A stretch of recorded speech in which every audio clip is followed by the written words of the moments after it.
The weekly Industry Angel podcast hears from business leaders and entrepreneurs who share their stories and that all-important light bulb moment.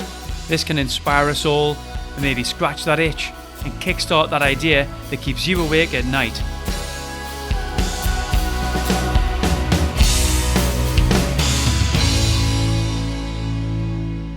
Welcome to episode 42 of the Industry Angel. Regular listeners will know we are all about keeping this show diverse, from adventurers, motivational speakers, to pure business rock stars. Well, today our guest is going to talk about founding his extremely successful company and the journey he travelled. But then about 20 minutes in, we're going to hear about his most recent project as chairman of a football club. And that's soccer for our US listeners, by the way. I also invited, via social media, fans of the club to submit questions to the chairman. So we've split this purely into a Q&A bonus episode. So I look forward to your feedback and we'll get straight on with the show. Today we have Executive Chairman of Energy Consultancy Utilitywise and Chairman at South Shields Football Club, Geoff Thompson. Welcome to the Industry Angel, Geoff. Thank you, Ian, and thank you very much for inviting me along. Now, Geoff, this is a change for me as I'm normally on the other side of the world from our guest, but I'm pleased to say you and I are sitting opposite each other. Two local lads, so our listeners might need an interpreter, but we'll try and tone it down. I'm sure we'll manage. So, Geoff, you're the Executive Chairman at Utilitywise, and you founded that back in 2006. The company floated in 2012. Got over 30,000 customers across Europe. But would you mind sort of winding us back and telling us how that all started? Yeah, I suppose to go right back to the very beginning. As you've said, I'm South Shields lad, born and bred. I was educated in the northeast, so went to school in Shields and Jarrow. Went to Sunderland Polytechnic as it was then, and then Newcastle University. So very much a kind of northeasterner by birth and by education. My business career, I could bore you all afternoon with it, Ian, but I think if there was one thread, it's one of persistence, hard work, and graft, if you like. And when I say persistence, throughout my career, it's never always been a straight line. You have to be able to take the knocks, and it's all about being able to pick yourself up when times are tough and move on. So in my particular case, Utilitywise was started at a difficult time for me, interestingly, because I'd lost my job in outsourcing. I was the MD of an outsourced services business, and I'd lost my job, and frankly, I had, a mortgage like all of us, kids to feed, and no income. And on the back of what was clearly not a great circumstance, I set up Utilitywise. And I'm happy to take you through some of the key milestones if that helps. Well, thanks for that, Geoff. That's a really good insight. I think sometimes in the face of adversity, there's been a lot of businesses start, from people who've made redundant.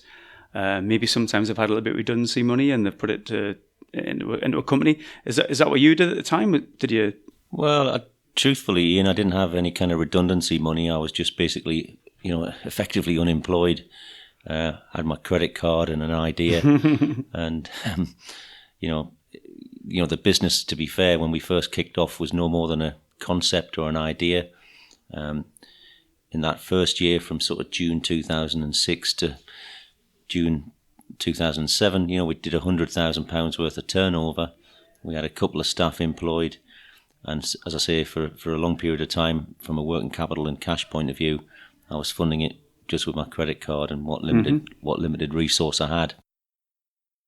When you say we, Geoff, so a couple of co-founders? No, sorry, it's my behaviour. I just don't like to use the first person too much. Right, but, okay. So you founded a company? Yeah, I founded it, yeah. Did you go on your own for a while until you could scale up? Or? No, there was a couple of guys that I employed who, had worked with me in the outsourcing business. So, lads that I knew, and they came along, and the third employee was actually my oldest son. So I had a very small team.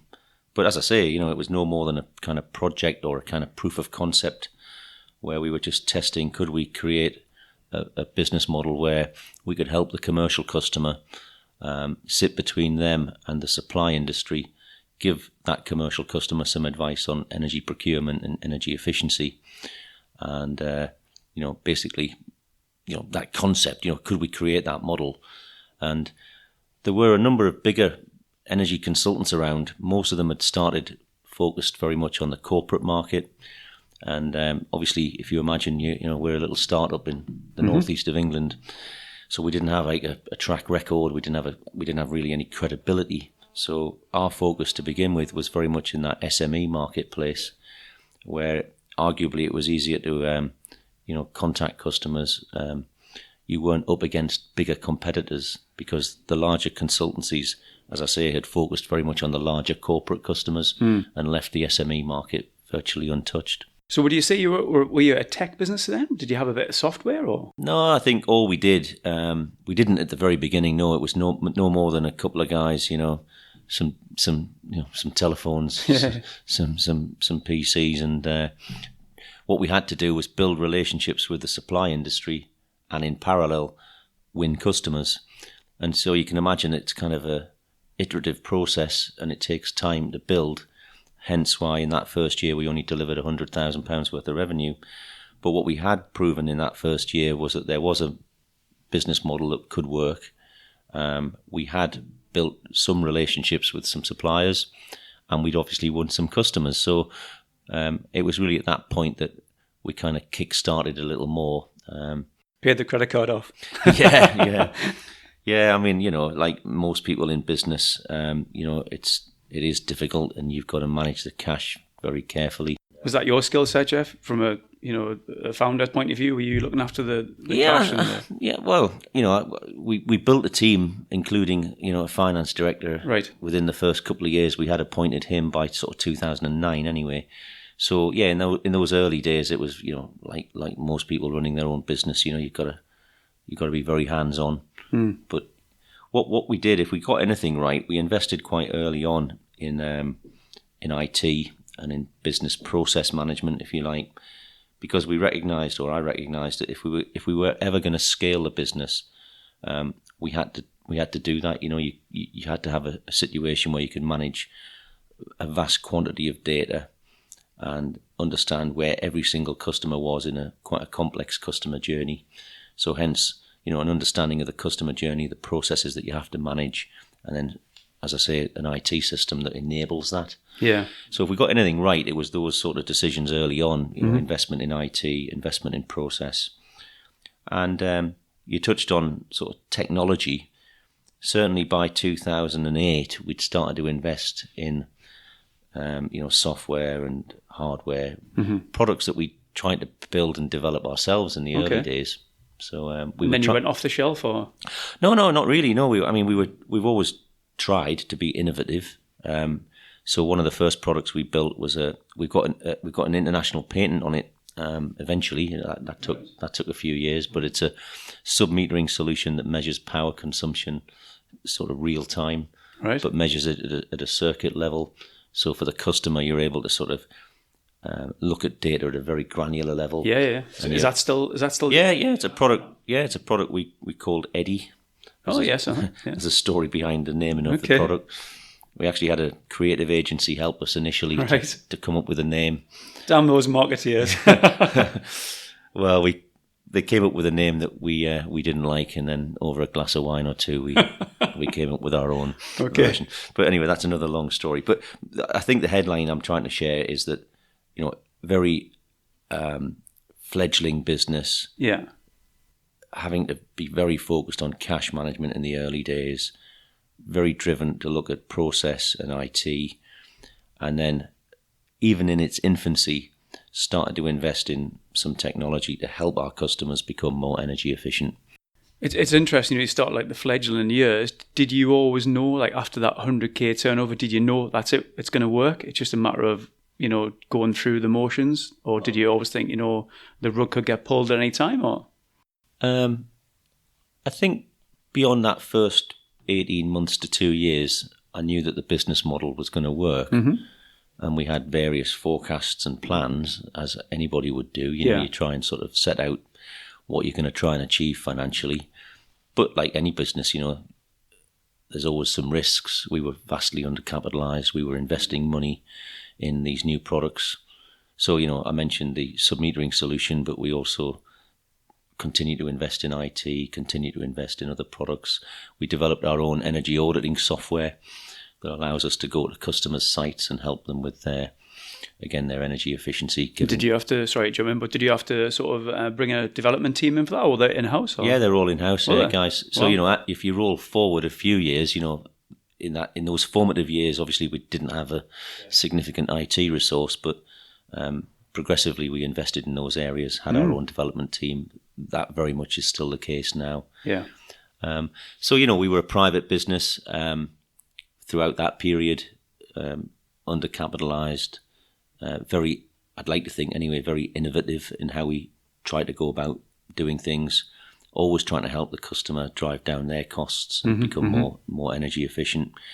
And at the centre of it, of course, an energy procurement solution where we were sitting between, as I say, the customer and the supply industry and making sure we got the best price and the best options for the customer. And it's quite a complex market, because customers can buy fixed or flexibly, they can buy semi-flexibly. There's a whole range of solutions that the customer might adopt. But I'm pleased to say, obviously, the business grew organically. We listed, as you touched on, Ian, we listed in 2012 on AIM. So only 6 years later? Yeah, well, it's funny. We looked at private equity, and the reason why we were looking at these various options was that obviously we needed the capital to grow. And, with the greatest respect to the banks, the banks can only do so much, or were only willing to do so much. Yeah. So I'd, even in that period, I had like a second charge on my home, an overdraft with the bank secured personally, personal guarantees, all of those huge risks that, a lot of us have to take. Indeed, yeah. And luckily for me, it worked out, and anyway, my point is that with that limited ability, overdraft, working capital facility, we looked at invoice discounting, and we had an invoice discounting arrangement in place for a short period. But ultimately, either private equity or the listing was the mechanism that we had to look at in order to really grow the business more fully. I'm sure there's many, listeners now who are in this situation where they've been going maybe 2-3 years. And we spoke about in the past across shows is scalability. Sometimes it can be a real sticky point for a company. Do they take the risk? And obviously you've made that risk, and that's what entrepreneurship's all about. Is there an option where you could not take the risk and just keep on going for a number of years, but like it takes longer to get there? But have you took the shortcut and actually took the risk and took the capital? And well, it's difficult, isn't it? Because everyone will make their own personal choice. I think a number of people in business are rightly quite happy to have a good, privately owned lifestyle business that gives them a good income. They look after their customers. They've got maybe a smaller business with a number of staff. And there's absolutely nothing wrong with that. I'm not suggesting that there is. A lot of people will make that choice because the risks of doing something else, which, as I've just touched on, involve, personal guarantees, more personal debt, or more debt for the business.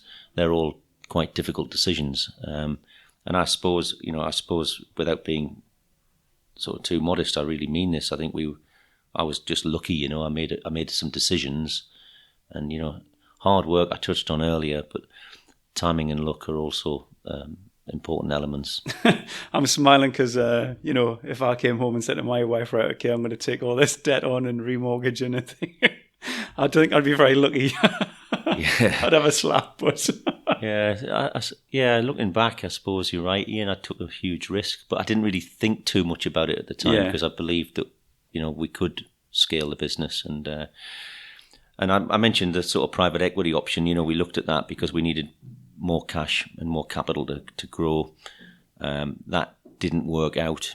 Maybe we were unlucky. We just didn't meet the right people in that industry. But, we looked at a couple of potential deals and walked away from them. And the reason why I chose that or made that decision was that ultimately with private equity, even if you're only selling a minority stake, they ultimately have control. They have all the minority protections. Yeah. They'll have, a seat on the board typically. And when I looked at that as an option, I didn't feel too comfortable. And that's, again, possibly because I just didn't meet the right people at the time in that private equity world. And then I was introduced to somebody who'd had some experience, the IPO experience. All right, okay, yeah. So we only looked at that literally in the January of 2012. We'd just moved our office to South Shields down on the river, and we literally moved in the December. And we opened up in the early January, and then looked at the IPO as an option. And as you rightly say, June 12, so 6 months later, we listed. But, we're only a small cap company. We've got a long way to go. Yeah. Obviously, the business has matured and scaled significantly since that time.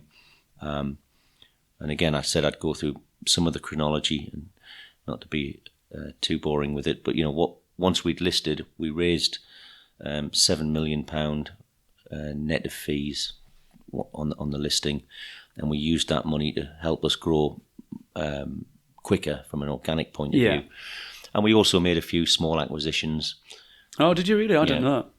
Well, yeah, this first one was a business that we got a working relationship with, who'd helped us develop the energy auditing software I touched on. So we bought a company called Clouds, which was basically an environmental and energy consulting business down in Portsmouth. So we bought that business. We also bought, chronologically, if you like, we bought a water consulting business, which had some IP that we were interested in, some technology. So we've got a device called O-Box, which basically measures water consumption. But it then passes the data to a reporting platform. The reporting platform we now deploy for customers is called Smart Dash, but it gives customers access to gas, power and water consumption, and it can do all sorts of sort of comparisons and trend analysis. So quite a useful tool for customers. Definitely, yeah. I think that's the way things are going now. Smart, isn't it? Smart cities, and everyone's looking at that data. Very much so. I mean, data without doubt is at the core of what we are trying to achieve. Collecting that customer data, and then having the right analytical capability to give customers advice and insight.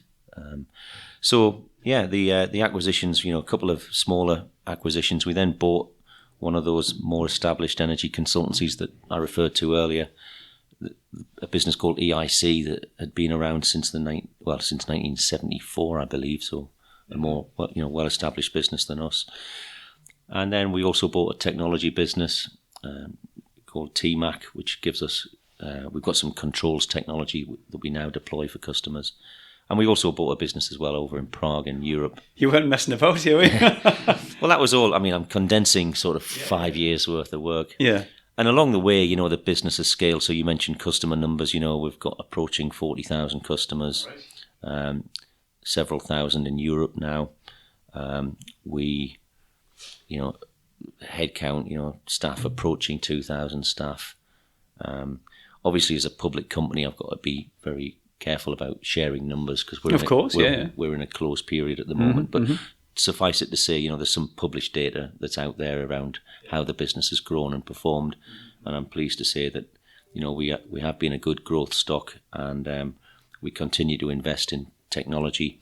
We've recently launched a product called Wise Life, which basically uses this controls technology and allows customers through an app, if it's an SME customer particularly, through an app to control lighting, heating, and various other plant and equipment. So it's been a great journey. The business obviously has matured significantly. I've been working hard to invest in the management team because you introduced me as exec chairman. It's important to say that I'm delighted we've now got a very strong exec team led by a guy called Brendan Flattery, who's ex-Sage. Ex-Sage guy, So Brendan's the chief exec and he's running the business, and I'm there obviously running the board and trying to support Brendan during this transitionary period. Because again, as the founder, I'd love to think I'm going to be around forever, but I've got a duty to my shareholders and my staff and all the stakeholders in the business to manage that succession correctly and get the right team in place. And I'm very pleased with the strength and the quality of the team, not just in Brendan, but a whole range of people now that sit around that boardroom table. So we've got a great team of people, and the business is certainly continuing to grow, and lots of exciting things happening. Definitely, yeah, and it's good because I think a lot of listeners will look back at that first couple of years and the risk that you took, and I'm sure there's going to be people in that scenario now. So it's just a good news story that, you know, that these sort of things can happen, and that's the journey you could go on. Yeah, I think, you know, yeah, thank you. And you know, I stress hard work, persistence. Okay. Probably what I didn't say was that we've always been very KPI focused, not to use jargon, but, you know, obviously business listeners will understand, but, you know, having some clear measures that we needed to monitor and report on. And I think if anybody's in business, you know, they'll look at the bank and the cash, but there's a whole host of other indicators that they need to monitor and report on. And we've always been pretty good at that.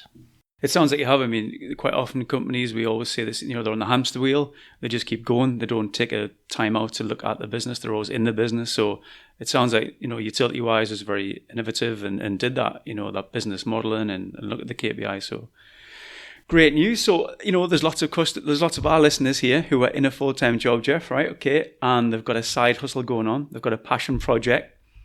Do you have such a project?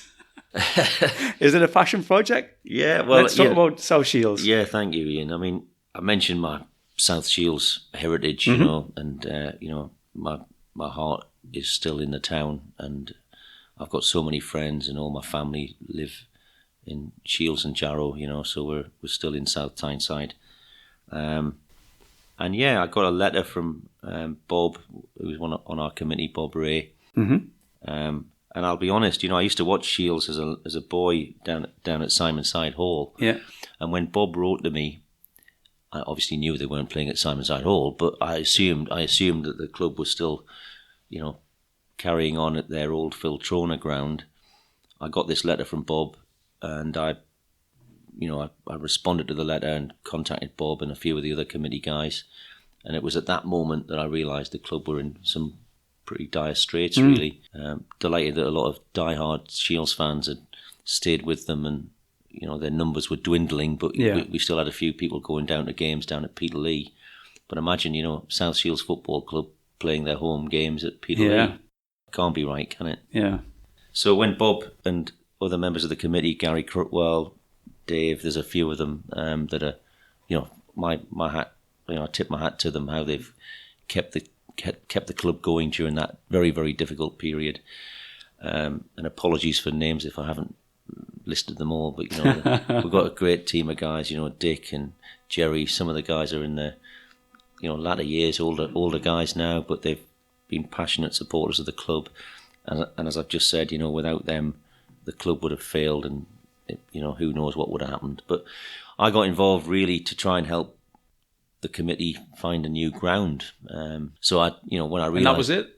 Well, yeah. Just come and help us find a ground, and then you got under the skin. And well, I wanted to help, you know. I mean, I've been lucky, if you like, from a business perspective and personally, and I just felt like, you know, as a Shields lad, recognising the predicament the club were in, that it was the right thing to try and help out. And initially, I was thinking, right, okay, let's see if we can help. So I went to talk to people at the council, you know, tried various avenues to try and find a new ground or another site. Went to talk to Harton and Westow Miners Welfare. They were very supportive, you know, trying to help us maybe ground share with them. We looked at various other sites across South Shields. But ultimately, you know, I managed to get John Rundle, who was the previous chairman and the owner of Filtrona. I managed to convince John to sell the ground to me. And had that not happened, there was a sort of planning application in to put a container park on what is now Mariners Park. So imagine, you know... Really? Was there? Yeah. Right. So John had signed a sort of option agreement with a Teesside-based business, right, and they were going through an application, you know, planning application for change of use. Yeah. So potentially we would have lost the ground, and that would have been it. But all credit to John, he did do the right thing, and he sold it to me. Didn't have to twist his arm up his back. No, I think. Well, if he'd been involved in the past, yeah. I mean, you know, he hadn't supported the club in the latter years, but he had certainly done so in the earlier years, and he's a more elderly guy now, and he just wanted the right outturn for him. So I can't in any way criticise him. All I would say is that it was just great to be able to get the deal done. I met John's expectations from a price point of view, and so we bought the freehold and moved the club back. So yeah. So how does that work from a business point of view? So did you have to create a new business with a board of directors? And well, yeah, I mean, it's what's important to stress is that you mentioned my day job, so it's important that I'm as a exec of a PLC, I can't be distracted. So I've effectively been the funder of it, but we've got the committee guys that I mentioned before. I'm delighted to say we've got Mike Orr, who's the MD of the football club. So Mike runs a small exec team. My daughter Stephanie is involved, so she's kind of South Shields version of Karen Brady. Yes, thank you. So she's going to listen to this, mind. Yeah, I know she'll kill me. I've mentioned it before, but and then we've got other members of the team. Gary Crutwell's been instrumental in helping me, as have other members of the committee. So yeah, to answer your question, we set up a little new company, a new club, and it's got a properly formed, very small board. And the way Mike runs it is that he has that team working under him, and the committee work with him, and we're moving the club forward. So that's interesting. So there's an MD, there's you as chairman. Do you get involved in sort of on the pitch activities? You're smiling there, but no, I mean it's quite interesting because obviously I want the club to do well, and we funded the club so far. I think but no, I wouldn't interfere. So what's important is that I want the club to be properly funded. Yeah. As you know, Ian, we had a great start. So we got promoted from the second division of the Northern League last year. So that first year, we brought new players in under John King, and we've started well and continued to perform well this year. So we're lying second, obviously, in the first division of the Northern League. And my point is, all of that success on the field is down to the management of the football club, and in particular now in the hands of Lee and Graham. And I certainly don't interfere. So my job is just to make sure that they've got the right funding and the right resource. But it's entirely down to them. All of those decisions are, not part of my responsibility. Thinking about other football clubs, and obviously we've got big clubs up here in the northeast. I think the gate receipts are like a drop in the ocean. It's more so sponsorship and TV deals. So, commercially, how does that affect South Shields? Are the gate receipts, do they keep going, or is it the corporate hospitality? What? Yeah, well, it's drives? A mix. Yeah, thanks, Ian. I mean, it's a mix, really. I mean, in year one, the club turned over in rough cut numbers £300,000 and lost a little bit of money, not significant. Lost around 40 grand. Okay. Not to bore everybody with the numbers. No, it's fair. It's interesting. Just a kind of indication of scale. This year, we're looking to double turnover and to get the break even. I think what's important to stress is that, if South Shields supporters hadn't got behind the project, and as they turn up in great numbers, relatively speaking, certainly by Northern League standards, we get some great home support and away support.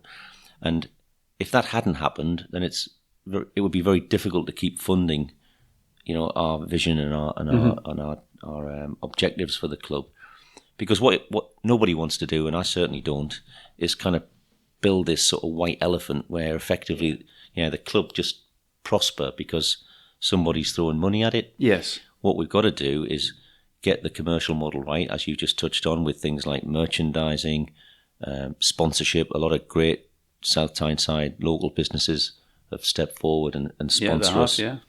So, my thanks to the sponsors particularly. So they support the club. We've got a great home support, which is growing. So gate receipts, as I say, merchandising, sponsorship. There's a range of different revenue streams, and taken in around, the club's doing okay. It's not setting the world alight from a P&L point of view, but it's not burning cash. Yeah. And that was the key point I was trying to emphasise, that, you know, we've got to have a football club where it works financially. And I think, you know, what I've tried to do is, beyond buying the freehold, we've invested quite heavily. Again, by Premier League standards, it's modest, but, you know, some quite significant sums of money to put in, you know, improve the clubhouse. You know, we spent a lot of money making it as best we can a good experience for supporters. Definitely, yeah. So we've upgraded the bars and the like, as you know. You know, we put our balcony on there so guys can get out and watch the game from the balcony. We've put a new stand down at the close season in the summer, and new turnstiles and toilet block. We've invested in a 3G pitch, which is an 11-a-side pitch, just below full size, but, you know, we can split that up into three separate 7-a-side pitches. Yeah. So my point is, without rattling through all of the list of investments, what I've tried to do there personally is provide the funds so that the infrastructure's right for the club, and then as long as the fans keep turning up, the club will carry on growing and developing, and I think we've got a really bright future ahead of us. Excellent. Well, I've got a bunch of questions for the second half of the show, so we'll put you on the spot with some of those developments. Just thinking about, you mentioned the guys, Lee and Graham. So I interviewed Rasmus Sankerson from Brentford. He's a director of Brentford, and Rasmus wrote a book on what it takes to build world-class performers, and they look really in depth in terms of the, you know, the characteristics and attitudes. Do the guys do that? You know, at this level, are they looking at that? Yeah. I think, well, I've personally been very pleasantly, I suppose, surprised at how professionally run the club is, and I can't take any credit for that. But what I mean is, you know, you look at Lee and Graham's conduct and behaviours, the analysis and the analytics that they provide, how they run training. You know, we've got obviously the guys around them who provide, you know, whether it's Andy, the physio, George, the kit man. You know, my point is that there's a group of people there who are running the club professionally. And touching on your point, where Lee and Graham are very impressive individuals. They'll cringe when they listen to this, I guess, but but you know, they're very thorough. They're very analytical. I think they've got the dressing room right. And, you know, all credit to the lads on the first team that they're performing brilliantly. And we've also tried to invest. You know, we've got the reserve team. We've got a lot of guys helping with the reserves. We've got a vast number of junior teams now. We've got a ladies team. And my point there is that we're trying to make sure, beyond first team affairs for a moment, that the club's very much at the centre of the community. Yeah. And that you know, hopefully Mariners Park, we're going to try and develop it further over time, and we will do, and it becomes more of a, you know, a hub that the whole community can get behind and enjoy coming down and watching football. But, you know, long way to go yet, but we're making some good progress. Excellent. Well, Geoff, I think we'll leave it there. I'm looking at the time. It's 32 minutes. That's flew by. So what we'll do, we'll end the interview there, but we'll jump onto a bonus episode shortly. So thanks for your time. My pleasure, Ian. Thanks. Thanks to Geoff there. A fascinating, open and honest insight into founding the company through to flotation. You know, looking back over my notes, Geoff spoke of founding the company, getting the proof of concept right and the business model working, funding it with a credit card, bringing in an FD, investing in technology, innovation, investing in new products, developing software, listing on AIM, you know, all in 6 years. So truly inspirational stuff. I hope you guys enjoyed that. Okay, so as promised, we are now going to head across to a bonus episode and take a deep dive into South Shields Football Club through fans' questions. So until next time, I am Ian Farrer, this is the Industry Angel, and thanks for listening.